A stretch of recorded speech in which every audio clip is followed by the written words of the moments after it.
The power of the Roman Empire did not come from the strength of its swords. The real source was money, and most people have never truly seen that. Many financial rules we still live under today trace their origins back to decisions made in Rome 2,000 years ago. In a very real sense, the foundations of modern economic thinking were laid during the era of the Roman Empire. If you enjoy history and finance stories that go deep but stay simple, liking this video and subscribing to the channel genuinely supports what I'm building here.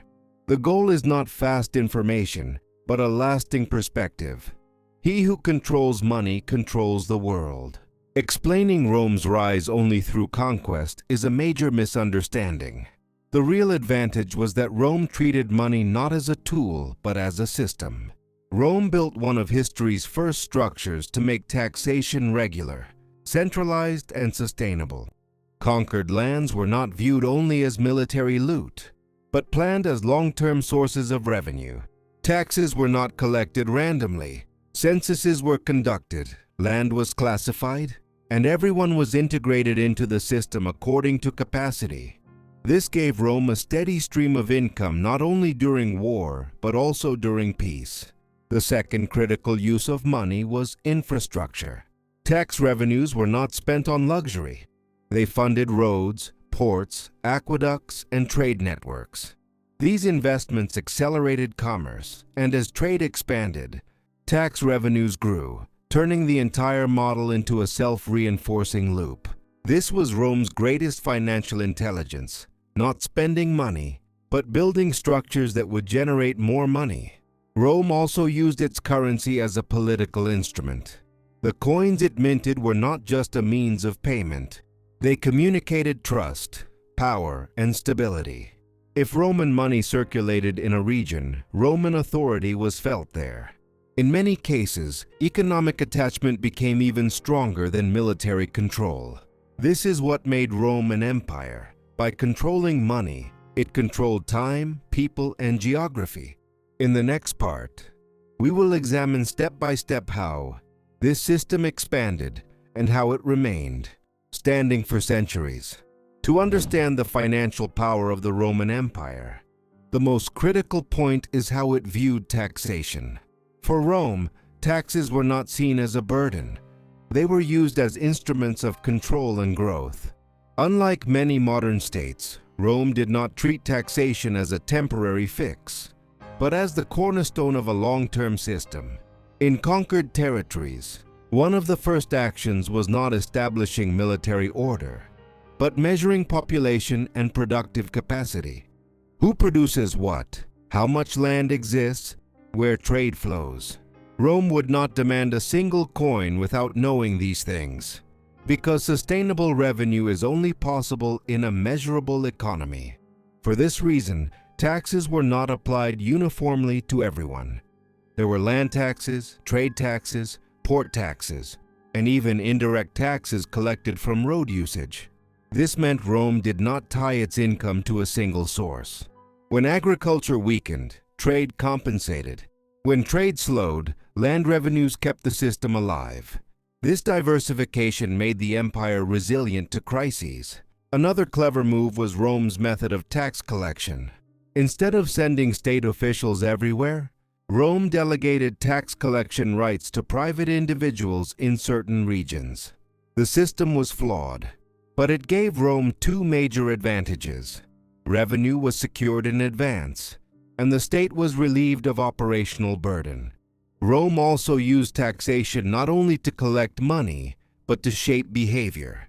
In regions where it wanted trade to grow, taxes were reduced. In areas it sought to control more tightly, taxes were increased. In this way, the economy was guided without swinging a sword. This approach achieved something crucial for Rome. People were not forced to live against Rome, but compelled to live within the system Rome created. Paying taxes was an obligation, but it was also the price of belonging to the Roman order. That is why Rome began to lose power, not when its tax system collapsed, but when the perception of tax fairness eroded. Because people can endure losing money, but they cannot endure injustice for long. In the next part, we will explore how Rome did not merely collect money, but put it into circulation, and how trade elevated the empire. The Roman Empire built its economic growth strategy not by locking money in treasuries, but by putting it into circulation, and this approach set it apart from other major powers of its era. Roman leaders reached an early realization: money that does not move does not create power. For this reason, collected taxes were not simply accumulated at the center. They were redistributed through investment to reactivate and expand the economy via roads, ports, markets, and trade networks. The roads Rome built were designed not only to move soldiers, but to accelerate commerce. The faster and more securely a merchant's goods could travel, the more trade would occur and the more taxes would be collected. Roman roads were therefore less an engineering achievement than a financial investment. The same logic applied to ports and maritime trade. The Mediterranean was transformed from a battlefield into a commercial highway. Grain flowed from Egypt, olive oil from Hispania, wine from Gaul toward Rome, while money flowed in the opposite direction. This two-way circulation made different regions of the empire economically interdependent. The common currency Rome minted became the backbone of this system.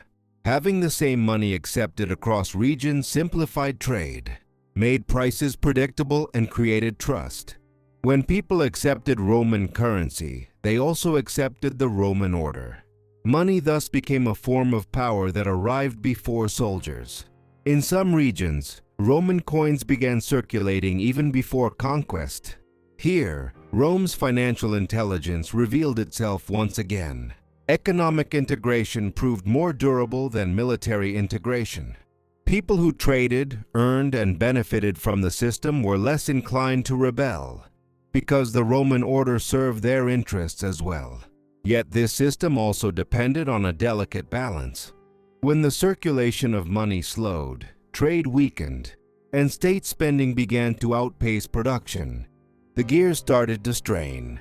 Rome's strength lay in the flow of money, and when that flow was disrupted, the empire itself began to shake. In the next part, we will examine how Rome manipulated money, altered the value of its coins to keep the system alive, and what this ultimately cost in the long run. The Roman Empire did not limit itself to collecting money and putting it into circulation.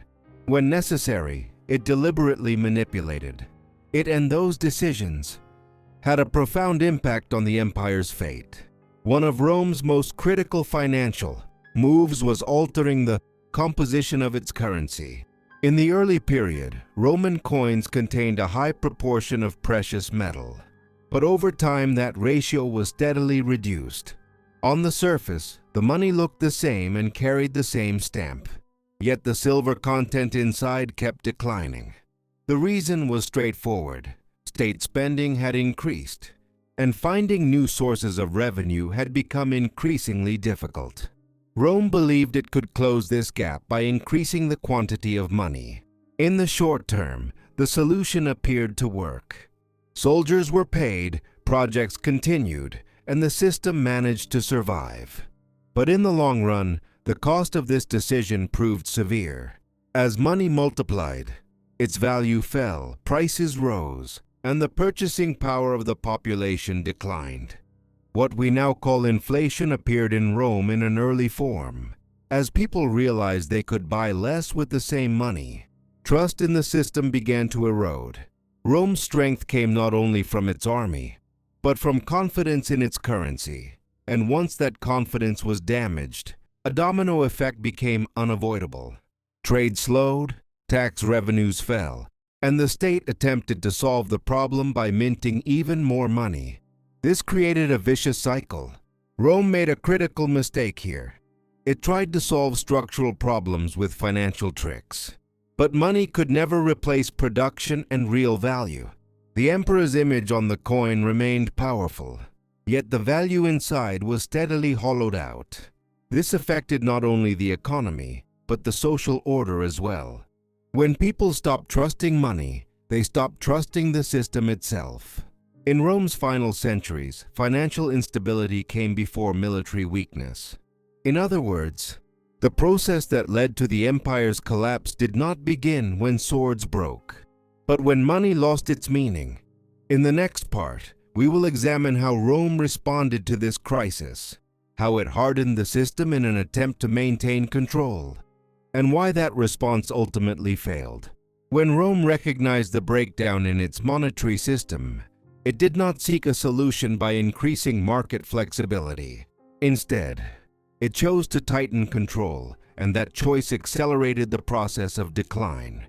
As money lost value, trade slowed, and tax revenues fell, the state reacted by increasing pressure. Taxes were raised, payment obligations became stricter, and economic activity was bound by ever tighter rules. Rome was no longer an empire that encouraged money to flow, but one that extracted it by force.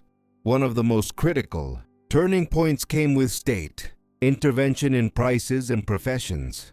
In an attempt to stop inflation, the government tried to fix prices, but instead of encouraging production, this policy pushed producers out of the system. As costs rose while selling prices were suppressed, production increasingly meant operating at a loss. When producers could no longer earn, output declined. As output declined, shortages emerged, and shortages in turn justified even more state control. During the same period, people were bound more tightly to their professions and to the land they worked. Farmers could no longer leave their fields. Craftsmen could no longer change trades. While this appeared to protect the tax base in the short term, it destroyed economic dynamism in the long term. Rome's early strength came from mobility. Its later weakness came from the loss of that mobility. The system no longer offered opportunity. It held people in place. This suppressed entrepreneurship, trade, and innovation. People became less willing to take risks, because risk no longer carried reward, only punishment. As state control increased, the economy shrank. As the economy shrank, the state imposed even more control. Rome became trapped inside the financial system it had created. A system designed to manage money turned into a structure that managed people. At this point, the empire was still standing, but it was no longer alive. There was revenue, but no growth. There was order, but no prosperity. This condition weakened Rome from within, long before external threats became decisive. In the final part, we will complete this story by drawing the major lessons from Rome's experience and examining what its financial legacy still teaches us today. When we examine the rise and fall of the Roman Empire, one truth becomes unmistakably clear: the relationship Rome built with money is what both constructed the empire and ultimately weakened it.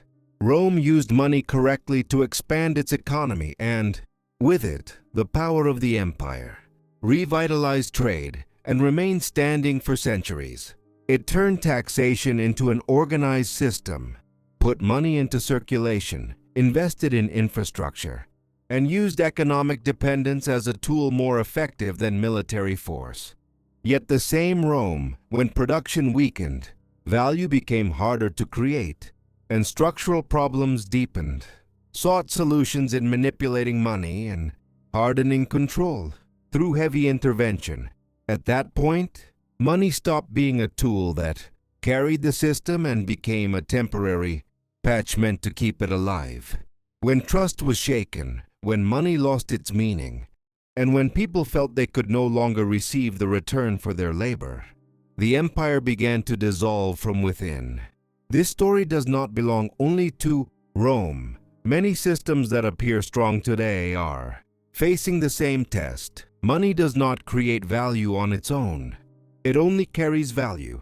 Any economic structure that becomes detached from production loses trust and is kept alive through excessive control will eventually follow Rome's path. Rome's greatest legacy is the lesson it leaves behind. Lasting power is not built through short-term financial maneuvers, but through trust, production, circulation, and flexibility. Money is a result, not a cause. In today's world, the winners are not those who print more money or impose harsher rules, but those who expand value, keep systems alive, and make people active participants in production. Rome's story quietly whispers this truth to us. What destroys empires is not external enemies as commonly believed, but internal economic breakdown and the social imbalances that follow. And when financial balance collapses, even the strongest structures can unravel with surprising ease. That is why understanding Rome's economy is not only about understanding history, but also about understanding the finance of today and of the future.